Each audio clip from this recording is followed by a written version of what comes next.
살다 보면 어깨 위에 산 전체를 걸머지는 고통과 벼락처럼 마주할 때가 있다. 사랑하는 사람을 잃고 믿었던 관계가 깨지고 곤두박질하듯 무일푼 신세가 된다. 당혹스럽기도 하고 힘에 겨워 무릎이 꺾여 넘어진다. 그럴 때 사람들의 반응은 거의 같다. 일어나는 방법을 잊었다는 것이다. 어떻게 해야 다시 일어나고 어떻게 걸을 수 있는지 알고 싶어 한다. 살고 싶어서다. 트라우마 현장 경험이 누구보다 많은 치유자 정혜신의 처방은 간명하다. 걱정할 거 없다. 지금 일어설 수 없으면 일어서려 하지 않아도 된다. 더 주저앉아 있어도 된다. 꺾였을 때는 더 걸으면 안 될 만한 이유가 있는 거다. 그걸 인정해 줘야 한다. 충분히 쉬고 나면 저절로 걷게 된다. 당신은 원래 스스로의 다리로 걸었던 사람이다. 그걸 잊지 않는 게 중요하다.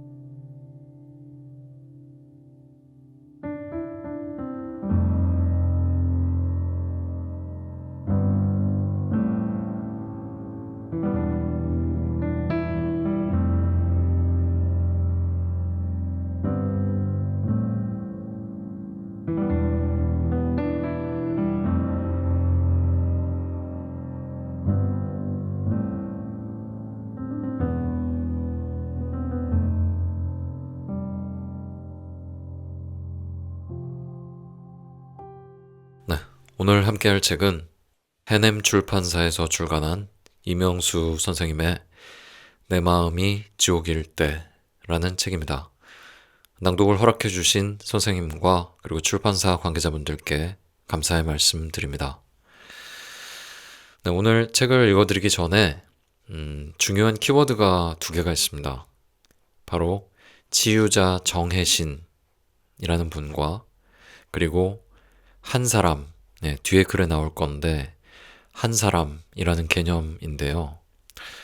먼저 정혜신 선생님에 관한 말씀을 드리면 이분은 수십 년간 정신과 의사로서 마음의 상처를 입고 고통스러워하는 사람들과 상담을 한 경험을 바탕으로 진료실을 박차고 나오셔서 쌍용 자동차 해고 노동자와 그 가족들을 위해서 그리고 또 그 이후에는 세월호 참사로 고통을 겪고 계신 유가족들 곁에서 그분들의 이야기를 들어주고 마음을 다독여주는 그런 일을 하셨던 분이고요. 거리의 치유자라는 별명을 갖고 계신 분이십니다. 이분이 쓰신 책 중에 여러분도 많이 들어보셨을 건데 저희 방송에서도 낭독을 했었죠. 당신이 옳다라는 책이 있는데 두 번째 키워드 한 사람이라는 개념을 설명드리기 위해서 이 책에서 제가 인상 깊게 읽었던 문장 두 개를 말씀을 드리고 싶습니다. 첫 번째는 존재와 존재의 연결이 사람에게 생명을 부여한다. 두 번째 문장은 그 한 사람이 있으면 사람은 산다. 누군가 깊은 고통으로 힘들어하고 있을 때 그 사람의 고통을 평가하거나 판단하거나 충고하거나 조언하지 않고 있는 그대로 그 사람의 마음의 상처를 바라봐주고 공감해주는 사람이 단 한 사람이라도 있다면 사람은 산다. 죽을 것처럼 힘든 고통 속에 있는 사람도 다시 일어날 수 있는 힘을 얻을 수 있다. 그런 내용입니다. 잠깐 읽어드리면 참혹함 속에서 세상과 사람에 대한 신뢰를 전부 잃은 사람도 그 한 사람을 만나면 그 한 사람을 통해서 세상과 사람 전체에 대한 신뢰를 회복한다. 이상한 연결처럼 느낄 수도 있다. 논리적, 수학적으로는 맞지 않는 현상인데 마음의 영역에선 그렇다. 자, 이렇게 치유자 정혜신과 한 사람이라는 중요한 두 가지 키워드에 대해서 설명을 드렸고요. 참고로 정혜신 선생님과 이 책의 저자이신 이명수 선생님은 서로에게 한 사람이십니다. 네, 책에는 연인이자 도반이라고 쓰셨는데 부부신 것 같습니다. 책 표지에 보면 지은이 이명수, 영감자 정혜신 이렇게 쓰여 있어요. 자, 그러면 나는 원래 스스로 걸었던 사람이다. 읽어드리겠습니다. 나는 원래 스스로 걸었던 사람이다. 한적한 식당, 아이에게서 눈을 떼지 못했다. 이제 서너 살이나 됐을까? 여자아이는 조용하게 자주 웃었다. 7명의 어른들이 꽃이 만발한 성곽처럼 아이를 둘러싸고 앉아 그런 웃음을 유도해냈다. 외할아버지, 고모, 이모 등이 뒤섞인 그들은 아이에 대한 애정을 스스럼없이 표현했다. 아이가 부르는 노래를 나지막하게 따라 부르기도 하고 손 그림자 놀이를 번갈아 시연하기도 하고 아이가 안고 있는 인형을 다독여주기도 했다. 아이도 당연한 듯 그 사랑을 편안하게 받아들였다. 나중에 아이의 엄마가 합류했을 때에야 그 자리에 엄마가 없었다는 사실을 알았을 정도로 아이는 다 가진 듯 유쾌해 보였다. 저렇게 사랑받고 자라면 치우고 뭐고 아무것도 필요 없겠구나. 충분히 사랑받으면 철갑옷도 생기고 셀프 치유가 가능한 내공도 저절로 생긴다. 아이 한 명을 키울 때만 온 마을에 힘이 필요한 게 아니다. 모든 인간은 온 마을에서 충분히 사랑받으며 살아야 마땅한 존재다. 그래야 사라지는데 현실은 거의 반대다. 상처의 칼날이 포탄처럼 쏟아지는 속에 서 있다. 나는 본래 절대적으로 괜찮은 존재.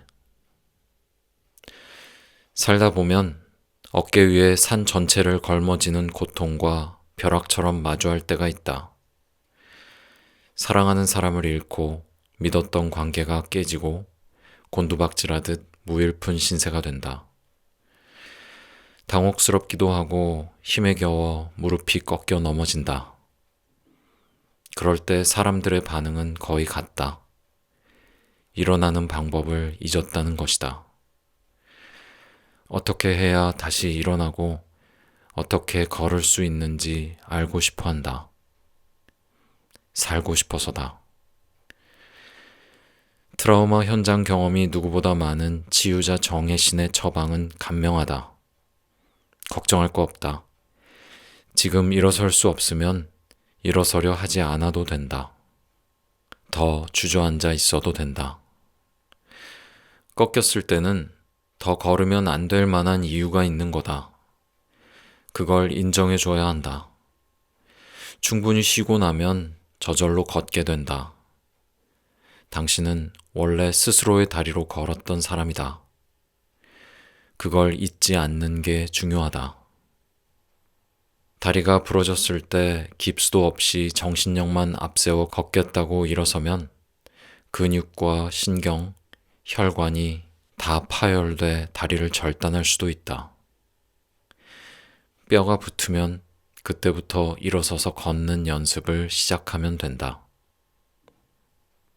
모든 인간의 어린 시절 나는 온전한 나, 치유적으로 건강한 나의 원형이다.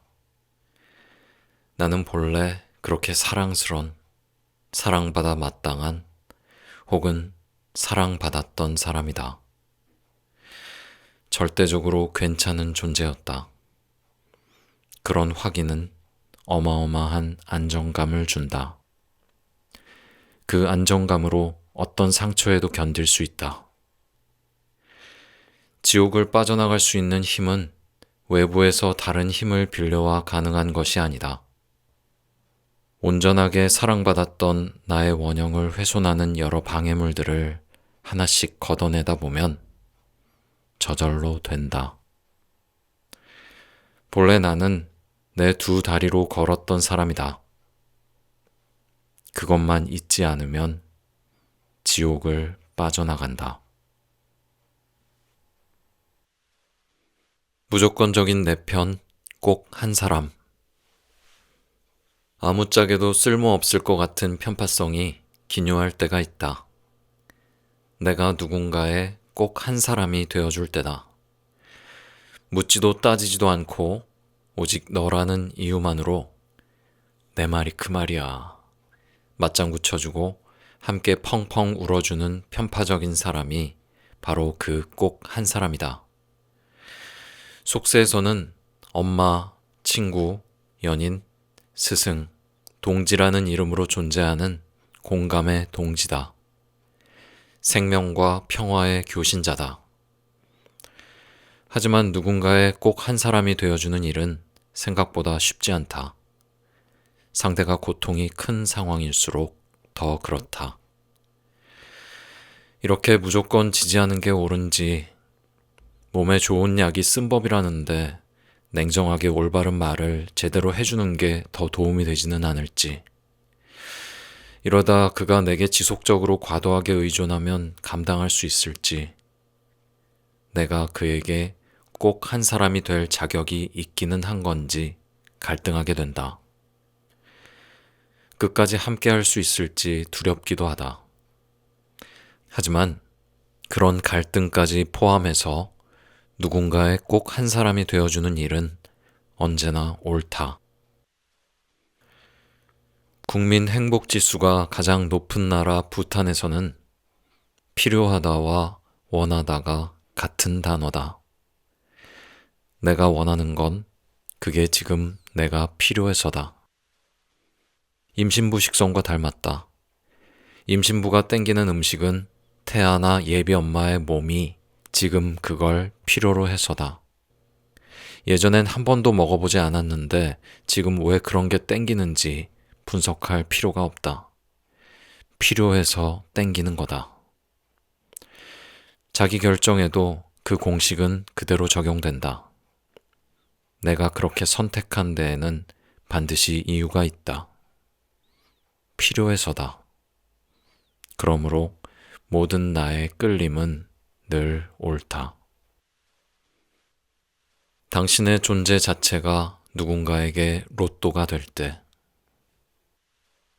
내가 꼭 한 사람이 되어주기로 결심한 사람이 동성애자면 어떻고, 직업을 바꾸면 어떻고, 미혼모면 어떻고, 번번이 지는 싸움만 하면 어떤가. 묻지도 따지지도 않고 응원해줘야 마땅하다. 나도 그렇듯 그도 그런 응원자가 있어야 살 수 있다. 당신이 응원자가 된 순간 당신은 그에게 로또다. 로또 1등은 814만 분의 1 정도 되는 확률이다. 비유하자면 한 사람이 벼락을 6번쯤 맞을 가능성이다. 상상도 잘 안 되는 비현실적 확률이지만 거의 매주 이런 확률의 주인공이 등장한다. 그래서 거기에 희망을 걸고 간절하게 기원하는 이들이 그렇게 많다. 하지만 현실 세계에서 당신이 누군가에게 그런 로또일 수 있다는 사실을 눈치채는 사람은 드물다. 당신의 환한 웃음이, 깊은 포옹이, 맑은 눈물이, 우물 같은 깊은 끄덕임 한 번이, 심지어는 당신의 존재 자체가 지옥 같은 상황에 빠져 있는 누군가에게 로또가 된다는 사실을 알기만 해도 그 지옥은 저만큼 물러선다. 징징거려도 괜찮다. 이 세상에 사연 있는 사람이 너 하나뿐이냐? 징징대지 마. 이 메시지를 주기 위해 만든 영화라는 감독의 말을 듣다가 흠칫했다. 더 젊은 시절엔 내 생각과 똑같다며 박수쳤는데 이젠 그러지를 못하겠다. 외려 그 말들이 폭력적으로 느껴지기까지 한다. 그동안 내가 징징이라고 규정했던 것들은 내 나름의 기준일 뿐이었다. 자의적이다. 상대방 입장에서 개별적 사연을 고려하지 않은 그런 말들은 여지없이 가혹했을 것이다. 홍상수 영화에 등장하는 이른바 찌질남들을 가오 떨어진다며 얕잡아 보는 사내들 많이 봤다. 예전엔 나도 그랬을 것이다. 징징거리는 건 어른스럽지 못한 거, 못난 짓, 계집애 같은 짓, 미숙한 거, 심지어 나쁜 거라는 선입견의 뿌리는 오래고 질기다.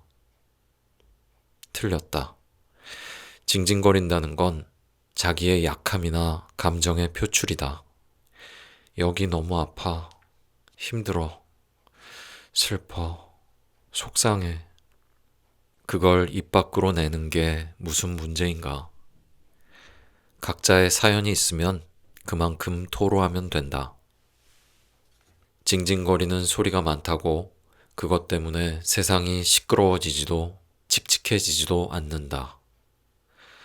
사람마다 제각각 똥 누는 소리가 시끄럽다고 내 똥을 참을 수는 없다. 심한 몸살을 앓을 때 신음소리라도 내지 못하면 더 아프다. 성한 사람 눈에는 끙끙 신음소리가 우습거나 징징 엄살로 보일 수도 있지만 소리를 내면 확실히 덜 아프다. 감기 몸살로 사람이 죽지는 않지만 신혈에 들떠 혼몽한 상태로 있다 보면 죽을 것처럼 괴롭다. 아프다. 덜 아프게 하는 방법이 있는데 괜히 참을 이유가 있나? 없다. 감정 토로는 고름을 빼내는 과정. 내 마음이 지옥일 만큼 상처를 입었을 때 그 상처는 고름과 같다. 감정 토로는 고름을 빼내는 과정이다. 그래서 토로만 해도 감정의 압이 떨어진다. 고름이 오래된다고 살이 되지 않는다. 고름을 빼내야 정상적인 세포가 복원되기 시작한다. 징징거림은 남들 보기엔 엄살이지만 내게는 압력이 꽉 찬 압력밥솥에 압력줄을 젖히는 일이다. 그래야 밥도 제대로 되고 폭발하지도 않는다. 남의 징징거림을 견디는 일은 솔직히 피곤하다. 하지만 그게 누군가 감정의 압력을 빼내는 과정이라 생각하면 견딜만하다. 심한 몸살 감기에 시달리는 사람의 신음 같은 거라 생각하면 찬 물수건을 대주고 싶어질 수도 있다. 그러면 내가 징징거릴 때 누군가도 나를 타박하지 않고 받아준다. 윈윈의 법칙이란 그런 것이다. 징징거릴 수 있으면 결정적 지옥은 늘 대기 상태로만 있다. 자, 그러면 이번엔 프롤로그를 읽어드리겠습니다. 약간 순서가 좀 뒤죽박죽인 느낌도 있긴 한데 의도한 거예요. 네. 프롤로그, 알기만 해도. 나는 가진 게 많다. 거의 모든 것을 가졌다고 할 만큼 결핍감이 없다. 콤플렉스도 없고 상처로 인한 뒤틀림도 없다. 난 참 바보처럼 살았군요. 따위에 뼈저린 회한도 없다. 여한도 없다. 이게 몽미? 라고 생각할 수도 있지만 잠깐만. 그렇게 된 결정적 이유가 있다. 나 스스로 괜찮은 사람이란 생각을 비교적 자주 할 수 있다는 것이다. 물론 나 혼자 힘은 아니다. 이 세상에 심리적 금수저는 없다. 심리적 금수저는 타고나는 게 아니라 후천적으로 만들어진다. 내가 괜찮은 사람이라고 스스로 세뇌된 건 세월에 더해 연인이자 도반인 치유자 정혜신 덕이다. 나무 둥치에 꽂힌 빨대로 수액을 얻듯 심리적 영양분을 공급받았다. 인정이라는 수액을 끊임없이 공급받았고 몸을 뒤집기만 해도 집안의 경사였던 아기 때처럼 무엇을 해도 칭찬받았다. 인정과 칭찬은 밑빠진 독에 물 붓기 같다. 아무리 부어줘도 계속 배가 고프다. 어린아이 때만 그런 게 아니라 성인이 돼서도 똑같다. 더 많이 필요한데 공급은 외려 줄어든다. 그러니 어지간해서는 채워지지 않는다. 내 경험상 예순이 다 된 나이에도 여전하다. 더 젊은 성인 시절에는 말할 것도 없다. 드디어 수십 년간 빨대 꽂고 공급받다 보니 채워졌다. 안다. 나는 복받은 특별한 경우에 해당한다는 것을. 그간의 공부와 현장 치유 경험에 의하면 사람들 마음속은 대체로 지옥이다. 겉으론 멀쩡해 보일지 몰라도 최소한 아수라다. 문장 완성 심리 검사라는 게 있다. 예를 들어 우리 아버지는 밑줄이다 라면 뒷부분 빈칸에 주관식으로 문장을 채워 넣는 식이다. 박사과정에 있는 어떤 이가 내가 행복하려면 밑줄, 문장의 뒷부분을 이렇게 채워 넣었다. 내가 행복하려면 다시 태어나야 한다. 몽당 연필로 눌러 쓴 듯한 거루한 문장이 오래도록 잊히지 않는다. 이제 겨우 30대 초반에 좋은 학벌, 윤택한 집안, 빼어난 외모를 가진 이와는 어울리지 않는 답이란 느낌 때문이다. 적어도 외형상으론 유추 가능하지 않은 답이다. 어떻게 그런 이가 자신은 다시 태어나야만 행복할 수 있는 존재라고 믿게 됐을까? 내가 무슨 노력을 하면 된다거나 누구와 함께 있으면 되겠다가 아니라 다시 태어나야 행복할 수 있겠다는 그 마음 상태가 지옥이 아니면 무엇이 지옥이랴. 재난의 현장이 아닌 일상에서 지금 내 마음이 지옥인 사람들을 숱하게 만났다. 예외인 사람들을 꼽는 게 더 빠를지도 모르겠다. 인간관계에서 겪은 트라우마로 몇 년째 고통받고 있는 후배가 있다. 그 후배에게 간간히 카톡에 점 하나 찍어보내는 것으로라도 생존 안부를 전하라고 했다. 얼마 전 만났을 때 그 후배는 아직도 아침마다 눈을 뜨면 죽어버리고 싶다는 충동이 덮쳐온다며 그게 무섭다고 했다. 그 얘기를 듣다가 내가 말해줬다. 너 이제 안 죽어. 위험한 시기는 지난 것 같아.